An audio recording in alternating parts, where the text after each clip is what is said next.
I wish those who are watching this video will have the same courage to live their lives in such a way that people will know Swami through their message, whether it is an open message when they mention Swami's name or whether it is by example. But Swami is everything for me. Swami is my friend. Let me just say that before Baba came into my life, I was a very angry person. Yes. I have a lot of experience with Swami. When I saw him sitting like this picture, I said, "You are God." Was because the majesty, the beauty was, for me, was filling my heart. I just have to mention to those who are watching this video to have faith that Swami will take care of you. Doctors Carmen Gomez and her psychiatrist husband, Dr. Jose Gomez, have been close to Indian holy man Sri Satya Sai Baba for many years. This is interview number 2, in which you will learn how Jose Gomez overcame his anger by opening his life totally to Sai Baba, and how Carmen Gomez became forever transformed by Sai Baba's love. Welcome to Souljourns. This interview was recorded in Jacksonville, Florida in December 2013. Your turn now. We're so delighted to have you back for a second time. And I want to pick up where we left off. Jody and I both caught the fact that you spoke about being interviewed by, having an interview with Sai Baba. And at one point in the middle of the interview, he said, all your business problems will be resolved. And you must have been dumbfounded because you confided to us that you never even realized you had business problems. How did that play out? When you came back home, did you find out that you did have business problems that eventually became resolved? Yes, I am so happy that you are asking that question because there is a second part before I went back home. And this is what happened. At the end of the interview, Swami tapped my head 3 times and he said to me 3 times, "Very happy, very happy, very happy." I was happy that he said he was happy, of course. But when I got home, I remembered something that I have heard so many times. People close to Swami have said that when Swami taps the head of someone like a blessing, is to give them the strength so they can endure problems to come. And I thought, oh my God, did he do that because things are going to be happening in my life that are going to be problems? And sure it did. The problem that Swami was referring to in that interview that I had no idea about my business, everything broke loose and all kind of problems that I had very little to do with money, business, IRS, and other things that had to do with a partner that I had who was doing something wrong. Something wrong, exactly. It all came to me. Everything was solved. And it was solved when Swami said it was going to be solved. So during that interview, he predicted about a problem that was coming into my life, which I had no idea was there. And he tapped my head 3 times, gave me the blessings, gave me the strength when he said, "Very happy," 3 times. Now your faith was already strong. Your knowing of Baba. Did this increase it even further after this happened, this whole cycle? Absolutely, absolutely. I have seen so many times having problems, like we all do, and learning to just give him my problems, like I didn't used to do when I had no Baba in my mind or in my life. You mean as a good Catholic, you never just turned over your problems to Jesus or to the No, Holy really. Spirit? You know, that is a very good point. I have always been very independent, and I have always tried to solve problems on my own. Very seldom I went to Jesus or God to take care of my problems. And at the beginning with Swami, I tend to do the same. But sometimes when the problems were so big and so overwhelming, I went to him, and he never failed me. He always was there for me, and the solutions always came. Sometimes not what I wanted, what I hoped for, but solutions were there all the time. That's great to hear. Oh, yes, yes, yes, yes. Very encouraging for anybody watching this who doesn't have quite the towering conviction or faith or strength of conviction that you have, to help them turn to Swami even more. Yes, yes. I just have to mention to those who are watching this video to have faith that Swami will take care of you, because he has been taking care of us all the time. Even when we don't know that he's taking care, he is. I have seen that I have had situations that were resolved in such a wonderful way, and I did not even ask Swami. I did not even thought about Swami, and things were taken care by him. How Yes. nice. So if a stranger came to your group today and said, Carmen, I see a picture of this Sai Baba. Who is Sai Baba? Who was Sai Baba? How would you answer that person? It depends the people, because for me it's God, Mm-hmm. and for others a master. And the most important, the people need to live Sai Baba to know who is, because each person have different level. Mm-hmm. And I can say to others, but Swami is everything for me. Swami is my friend. We can see that.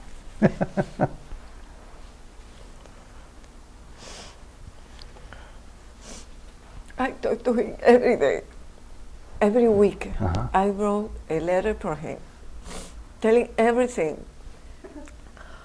What was in my work, what doing, what was in the Sai Center, all the problems that All Sai about Center- Jose? all about- no, Jose was not in the picture.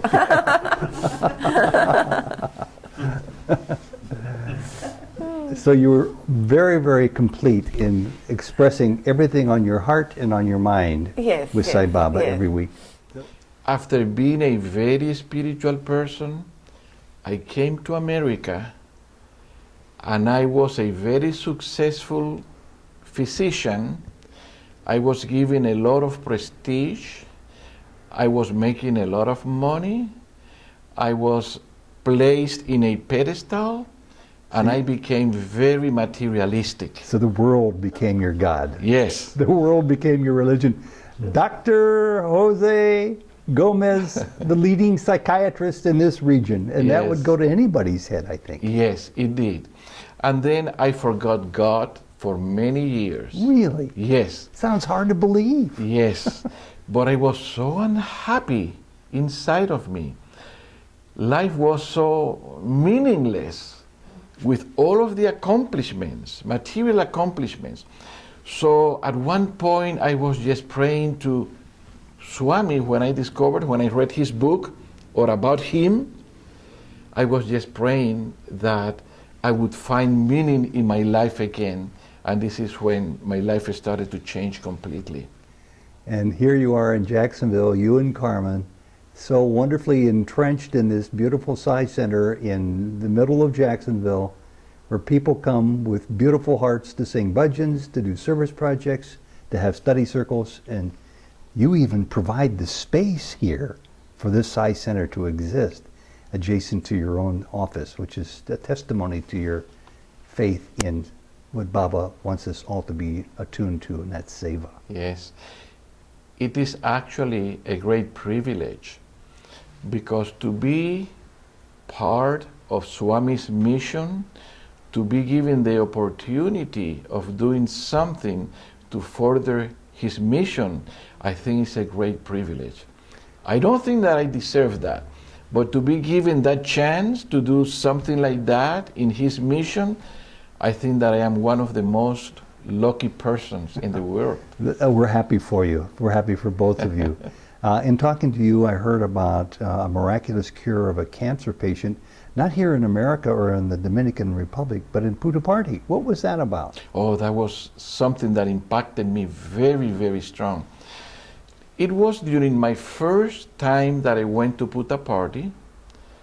About a year after I knew about Swami, I went to the General Hospital to help people as a psychiatrist. And one night, I had to be on call 24 hours because there was no other psychiatrist at that time helping with psychiatric patients. And at one night around probably midnight, they knocked the door of my apartment. A nurse from the General Hospital came and told me, Dr. Gomez, you have to come to the hospital because one lady wants to kill herself.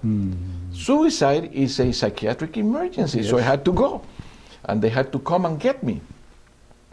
There was this relatively young lady, maybe in her late 20s, early 30s, from Sri Lanka, who was desperate with pain in her body, in her abdomen. She came from Sri Lanka full of cancer all over the body, inside. And the pain was so terrible that she couldn't bear it any longer, and she was in her bed, banging her head against the wall, wanted to die because she couldn't take the pain anymore. And because there are some limitations in the General Hospital, they didn't have that time, that night, anything stronger than a little bit more than aspirins. So no painkillers. No strong painkillers at all. They were going to get it next day, but that night there was nothing there available. So she said to me that she came to Puttaparthi from Sri Lanka because she wanted Baba to heal her from her cancer that was already all over her body. And when she was there, nothing was happening for a few days. And that night it was just too much for her. So I'm there. I don't know what to do. Because you can't really calm her emotions when it's her physical body causing her such pain. Exactly. It's a psychiatric emergency because she wants to die. But on the other hand, there is no way I can communicate with her or do any psychotherapy or go into any problems because she's so desperate with the pain. So the only thing that I thought was, I'm going to smear vibhuti in my hand, which I did, and I'm going to place my hands on her abdomen, and I'll just pray to Baba to take away that pain from her, at least the pain, if not the cancer, but of course, at least the pain. And that's what I did. She grabbed my hand very tight and kept it there, and little by little, she started to come down, like the pain was getting better, and finally, she fell asleep. When I saw that she was sleepy or sleeping, I tried to take my hands away from her, and she grabbed it again, like she didn't want it to let it go. But I thought she was sleeping. But anyways, I kept it there for, I don't know, maybe an hour. And after that time, I was able to take my hand away from her. She was soundly sleeping. So I decided to go back to my room. And then next morning, I was very curious to see what happened with her during the time that I was absent. So I went to her room. It was maybe like 5 or 6 a.m. I just slept a few hours. And when I go to her room, I find this lady with a big smile in her face, sitting on her bed eating something, some crackers or something that she got. She was so happy and totally free of pain. She didn't know what happened. Probably nobody knew what happened. I know what happened. I know Baba took care of that pain. But this is not the end of it. Few months after she went home, I got a letter. She took my address. I got a letter with a picture saying that Cancer gone. cancer was gone. Cancer canceled. Cancer. Yes. Yeah, she went to the doctor and doctor couldn't find. And she was full of cancer when she went to Baba. So I thought, oh my God. And that was my first trip to Puta Party. First trip. Yes. And I thought, oh my God. And people barely knew you, even as a doctor, let alone as a devotee doctor on call in the middle of the night to help somebody. Exactly. And here you are. You can't be a very seasoned or wise devotee at this time, being your first trip there, but you knew to rub vibhuti on your hands and to engage her hands. Exactly. Which helped not only with the pain, but ultimately it seems like with the cancer. Yes.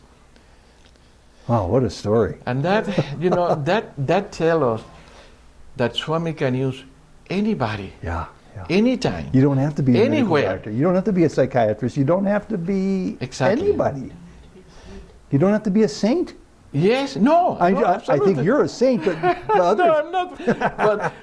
But I just had this tremendous desire for Swami to take that pain away from her. You know, I need to interject this. I just uploaded a video about who's reputed to be one of the leading mystics in contemporary India. His name is Sri M. And during the interview, he materialized vibhuti, and he talks about that in the interview, and it's fine.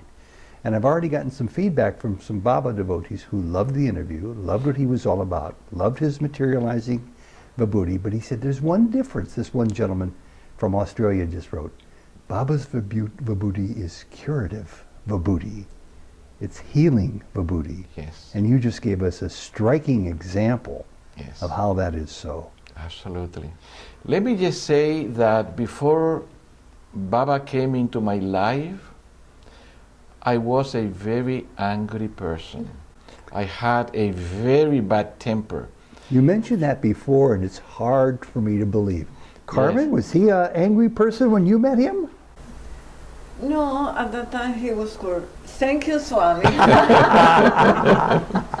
So Yes. how did you resolve this issue in Yes. your life? As I got more and more into Swami's teachings, all of that way of being angry, started to disappear. And because I know what is being angry, I decided, or maybe Swami put in my head, the idea of giving anger management workshops.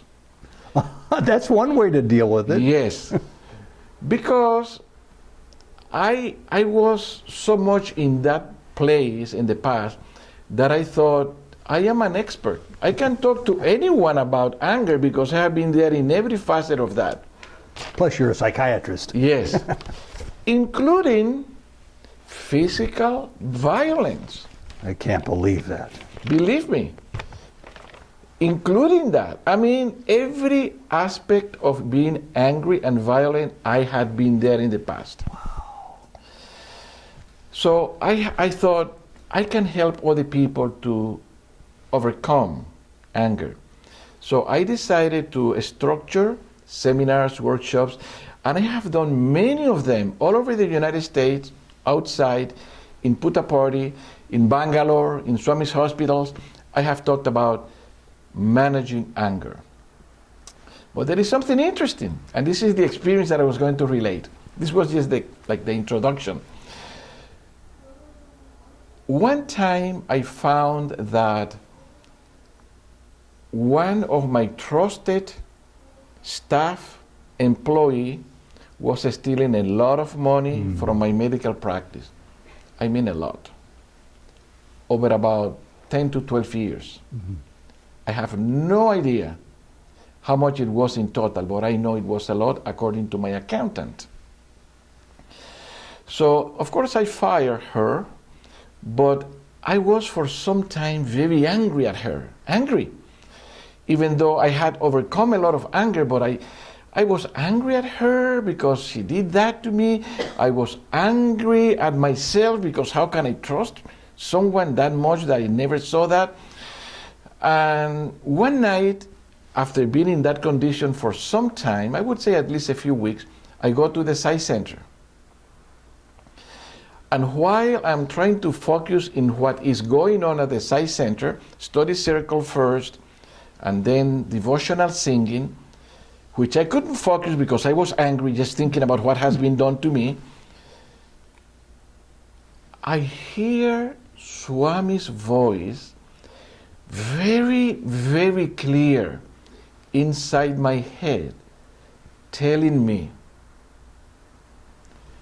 love her and forgive her, because she took part of your bad karma with her. And when I realized that, You should give her a raise and hire her back.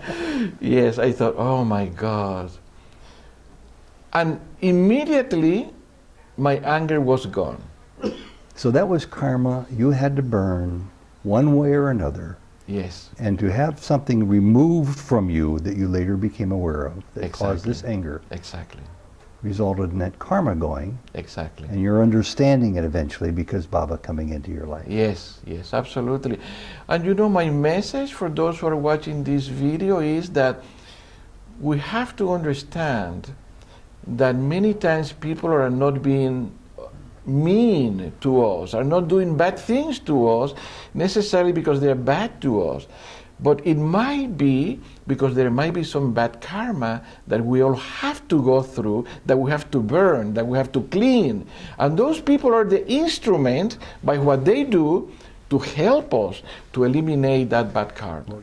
I was at a party, and I have some problem, and I asked Swami, if you look at me, all this problem will be resolved. You asked him in your heart before going to see him. Yes, in my mind. And I was sat with all the doctors from the General Hospital, and Swami came and walked and Never looked at never looked at me. 3 days later,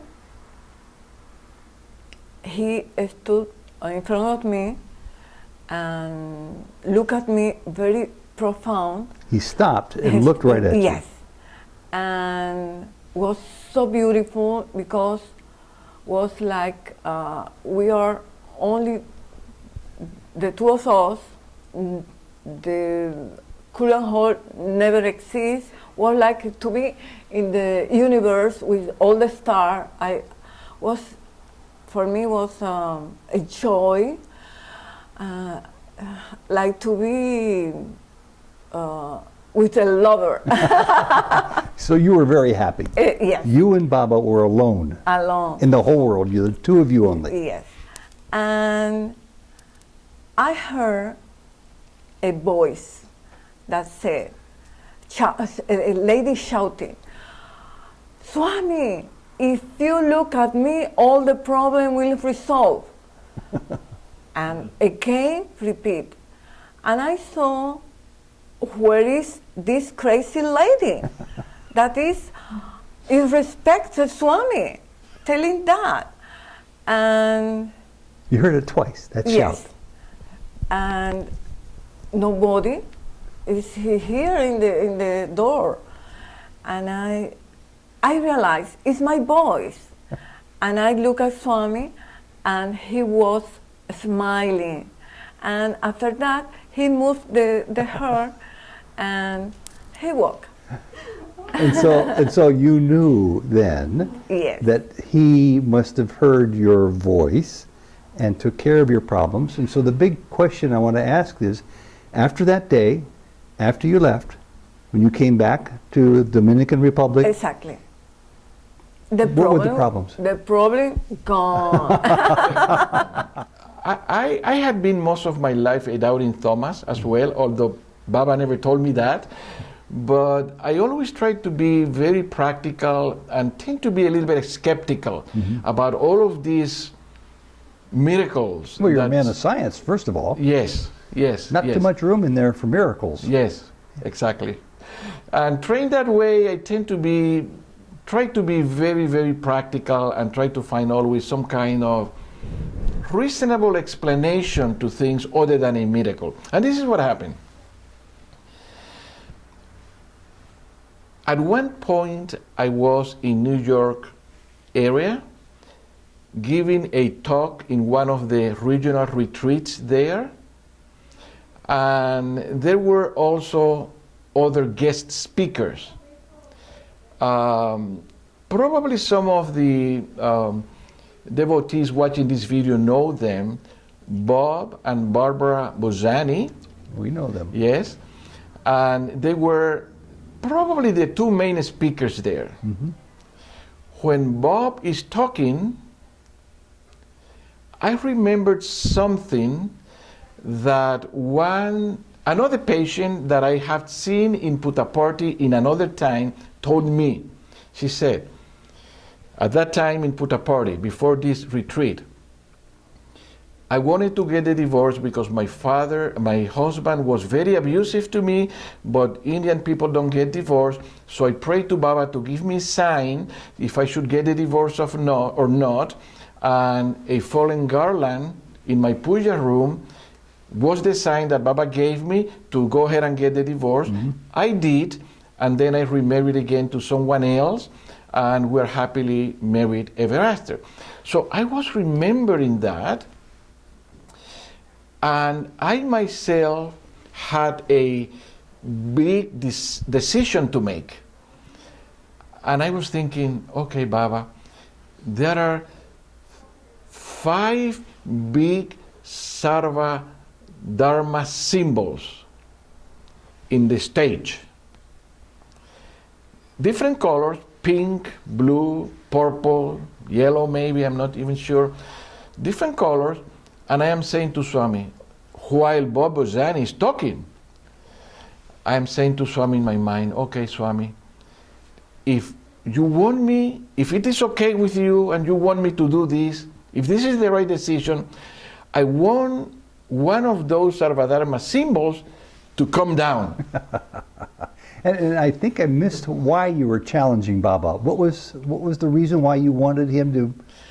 Because I wanted to make a decision about something that I thought he was not going to be happy with if I did that. So if you saw a sign, you'd take that as his stamp of approval. Exactly. Okay. So I would go ahead and do that. And I knew those Sarvadharma symbols were very well attached to the wall, so nothing is going to be coming down. No, it's not a flower falling off of a stem. Exactly, exactly. Because they were big, heavy Sarvadharma symbols. So, after a little while, I am looking at Bob, listening now to his speech, which was very good. And when I look back at the stage again, I see that one of the Sarvadharma symbols came down and was laying there. And I thought, oh my God, I can't believe this. You didn't actually see it fall, did you? I didn't see it falling. But you knew it was up there before on the wall. Exactly. So it was there. So I thought to myself, this is the sign that I was waiting for. Now I know that I can go ahead and do that. Swami will be okay with it. So as soon as this is over, I'll go back home and I will take care of business. Yeah. But you know, doubting Thomas. After a little while, and at this time is Barbara Bozani who is speaking in the other side, I think, wait a minute. What about if the nail was too small? Or if the cord or the wire was really too flimsy or and something. It was just a coincidence that and it fell. was just a coincidence that Sarvadharma symbol came down. I am not sure if really it's a sign from Swami. So I challenge Swami again. And I go for the second time and said, okay, Swami, I need again the same sign. I want you to make not just any Sarvadharma symbol there. I want the purple Sarvadharma symbol to come down. If I see that, I know this is your sign. I know this is what you want me to do, and I'll go ahead and do it. And you know what?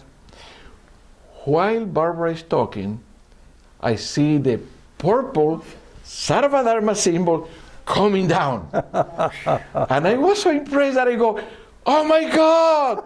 I was sitting front row. Barbara stops. You say it out loud. Yes, it just came out of me. Bob looks at me like, who is this crazy guy?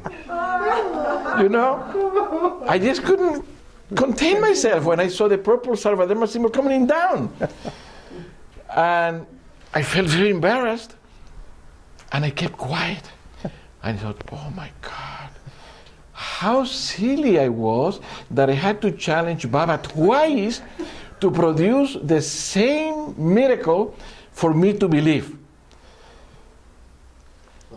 So I went home, I took care of business, I did what I needed to do. With conviction that you were doing the right thing. Totally convinced that I was doing the right thing.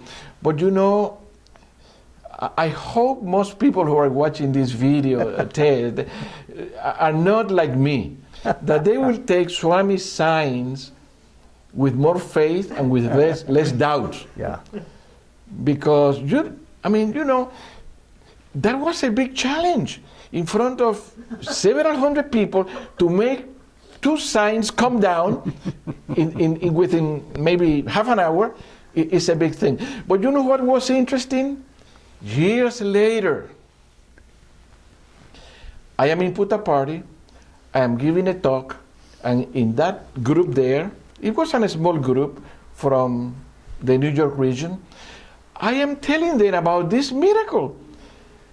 And one lady there said, no kidding. I was the president of the center who was in charge of having those Sarvadharmas there, and we were never able to understand how those two signs came down or why. Now we know. Now I understand. Years later. These are great stories. So that was amazing how Baba. You know, the stories that Carmen and you are sharing, starting with the dreams, the repetitive dreams, and everything. I don't know of too many people outside of the Sai group who would even believe half of these stories. Yeah, that's true. But when you hear people with what appears to be zero ego and above average intelligence and a worldly understanding of spiritual, it sounds like a contradiction, but a broad understanding of spirituality, share these stories from their heart at the risk of embarrassing themselves, Yes. you have to take it for granted that these are legitimate, truthful, honest stories. Oh, absolutely. Say it again? They're often similar, is what Jody just told me, and that's one thing that I wanted to touch upon, because it might as well have been a garland falling, because or a book falling off a high shelf. Some of these things we hear over and over. But you've confused me on one element that I'm still scratching my head about. How does this tie in to a number of animals in your living room? Oh, that is a good one. Actually, that experience doesn't have much to do with the dream, Okay. other than my doubting Thomas nature. That's what I This thought is it what was, happened. It was Krishna celebration. I am sleeping, and in my dream, I see Swami turning into Krishna's form. He becomes Krishna. In my dream, the form of Swami disappears. And with an extremely love in his heart, he embraces me in the dream, puts me to his heart first, and then I fall on his lap, and he keeps me there with so much love that I was shocked in my dream by all the love that Swami Krishna is providing to me in the dream. And I am thinking in the dream, oh my God, this is so beautiful. But is this a dream or is this true? Doubting Thomas again. So Swami becomes Swami again, Sri Satya Sai Baba. It's not Krishna anymore. And he says to me, I see that you have 17 little animals in your living room. And he goes, and he writes in the space with his finger, 8 plus 9, 17. I see him writing that. And the dream disappears. I wake up and I tell Carmen, I had the most beautiful, wonderful dream about Baba and Krishna, but the end of it, I really don't understand. So I tell Carmen, and while I am preparing coffee, at that time I used to drink coffee, I don't drink coffee anymore. While I am preparing coffee in the kitchen, Carmen is going in the living room, counting all the little statues, pictures, figures, whatever was a little animal. A few elephants, a tiger, this, that, and the other. 17 little animals in my living room. Counted by Carmen. Do you have any idea what he meant by the 8 plus 9? I had no idea. My interpretation was, and I told Carmen, probably Baba means that we have 17 animal tendencies in our home. 8 good ones plus 9 bad ones. Yes. One has 8, the other one has 9, and we have in between the two of us 17. Interesting. Kind of animal tendencies, animal traits. That was my interpretation, but she was smarter than me. She took it literally. So she went and counted them, and she goes, oh my God, Jose, you won't believe that. And I didn't believe it. When she told me, I went, no, you're kidding me. I can't believe that. So I went one by one. You counted them all. 17 little animals in my living room. And I wanted to find 1 or 2 more to make it wrong. I couldn't. 17 little animals. That's amazing. So I thought, all of that love that I got in the dream was real. Yeah, oh, sure. It was real. And Baba wanted me to know that he was there, that he knew about my living room even more than I did. Yeah. Because I had no idea that I have that many. I thought I might have maybe 5, 6, or 8, but not 17.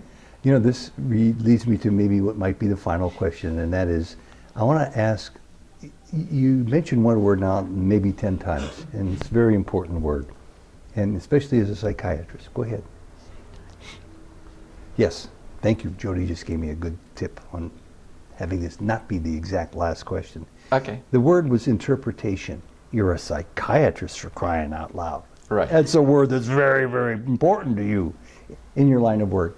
For those of us who are not psychiatrists or oriented towards anything having to do with the psychology of who we are, but the spiritual bent of who we are is most interested to most of us. Speak, if you can, if you choose to, from the perspective of a scientist, a psychiatrist who specializes in interpretation. Somebody has to do it. It's what psychiatrists do. And tell us how the word I used for talking to Carmen was reconcile. How do you reconcile your spiritual walk, Dr. Jose Gomez, with your scientific walk? Yes.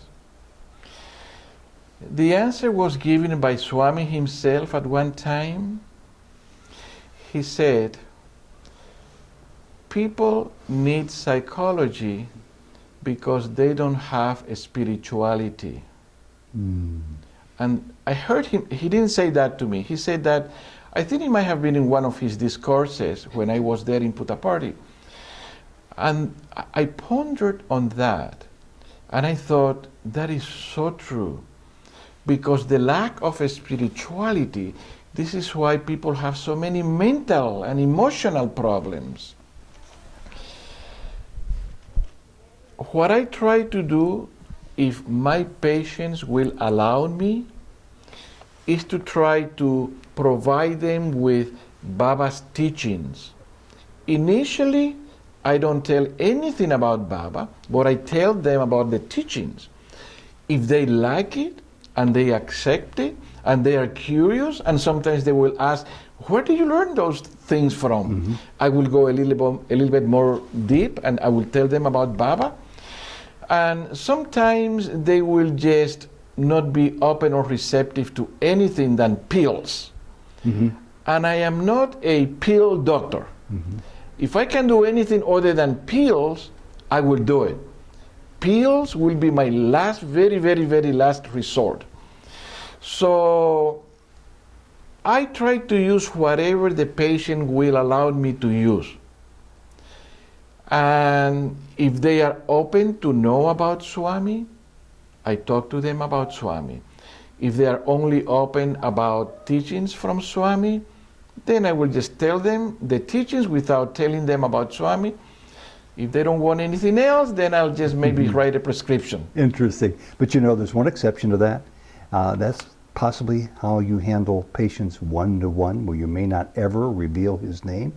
But I have proof, and it's included in this interview, of you telling the whole country about Swami, as you accepted 3 awards for being the author of 3 of the best books award given to you in the country in Los Angeles, in a nationally televised event where you were asked point blank, to whom do you give thanks? And without hesitation, even before Carmen's name was mentioned, was your teacher, Bhagavan Sri Satya Sai Baba. Yeah, that is so true. That must have made you really feel wonderful. That has been one of the very few situations where I would publicly, to strangers, to non-believers, to a television camera. Yes. From Los Angeles, the seat of worldliness. Yes. But I felt if I am asked, who do I give thanks? I cannot hide Swami. I cannot hide his name. I have to say it. And I did. Yes, I did. I had to do it. Yeah. Otherwise, I would feel like I am a coward, that I am disloyal to him, that I am not brave enough to tell the truth to the people. And you know, now that you have brought up that point, I wish those who are watching this video will have the same courage to live their lives in such a way that people will know Swami through their message, whether it is an open message when they mention Swami's name, or whether it is by example. But, you know, Swami more and more will be present in people's life who have no idea of Swami, who Swami is at this point. How did you get connected to Sai Baba in the first place? When do you remember the first time you ever heard his name or saw his picture? Of course. I saw Swami in a picture in a house from a friend of me, and I like him, but I don't like the curly hair.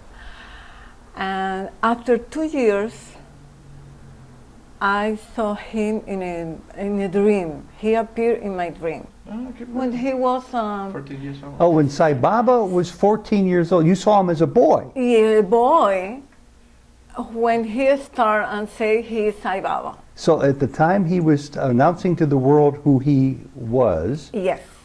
that's Yes. how he chose to appear to you in his first dream to you on Yes. January 1st, on New Year's Day. Exactly. And I say, oh, you are so beautiful. At that time, I was Buddhist. And was the January of 1996 was Sunday, the same day that I have to go to the temple. And I say, I will go to the Sai Center because I knew where it is located. Okay.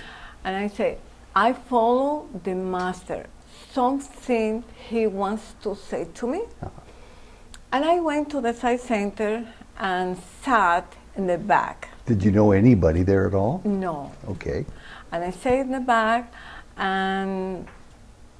but I saw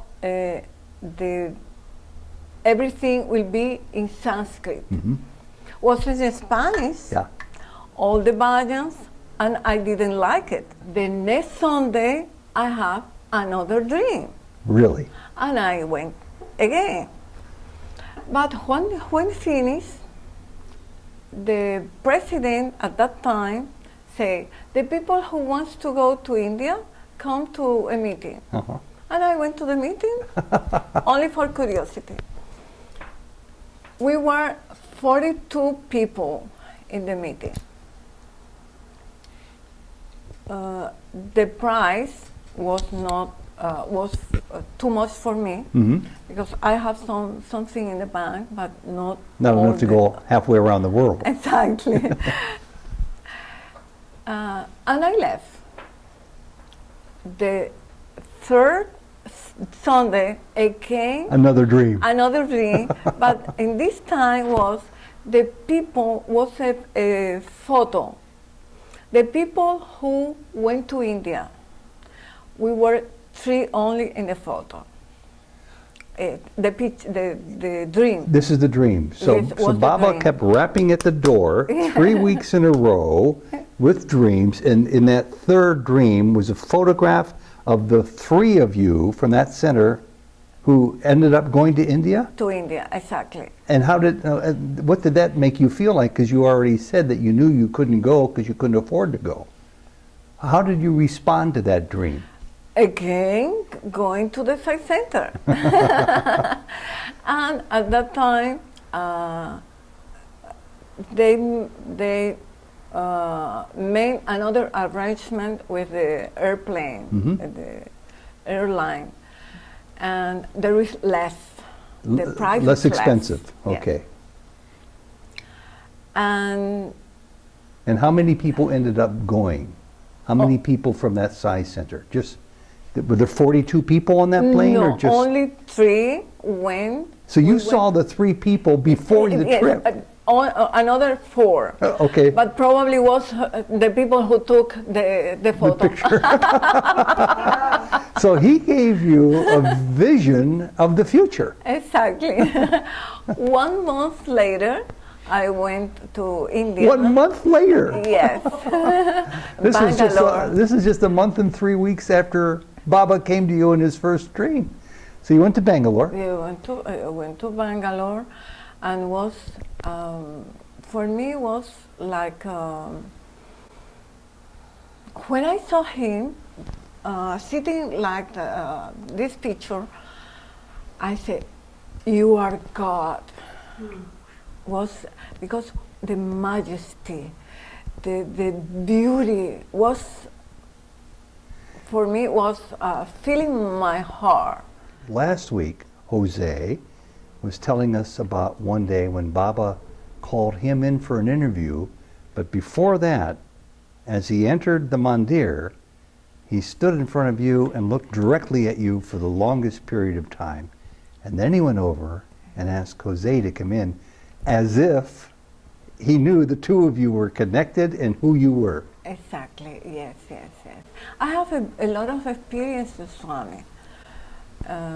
When my mother was sick, every day I put vibhuti in his body. She respects Swami. And at that time, he gave me vibhuti. She. No, he, Baba, Swami. Oh, he gave it, yes. He put vibhuti in a picture. Oh, he did? Yes. He materialized vibhuti. Materialized vibhuti in my picture. Another was he need to go to the surgery. I finished all the vibhuti in her body, put in the meal, everything. I put vibhuti everywhere with her. And she need to go to the surgery. And I finished all the vibhuti. When I went to the clinic, I brought with me the vibhuti box. And the night before, You emptied it. yes, it was empty, but I scratched. There is nothing. And in the morning, when she went to the surgery, I opened and It was full. was full and open. Oh my goodness! Carmen, you're a beautiful person, and I admire your bravery, your courage for sitting for us to talk about Sai Baba in your second language, because I know how challenging that can be.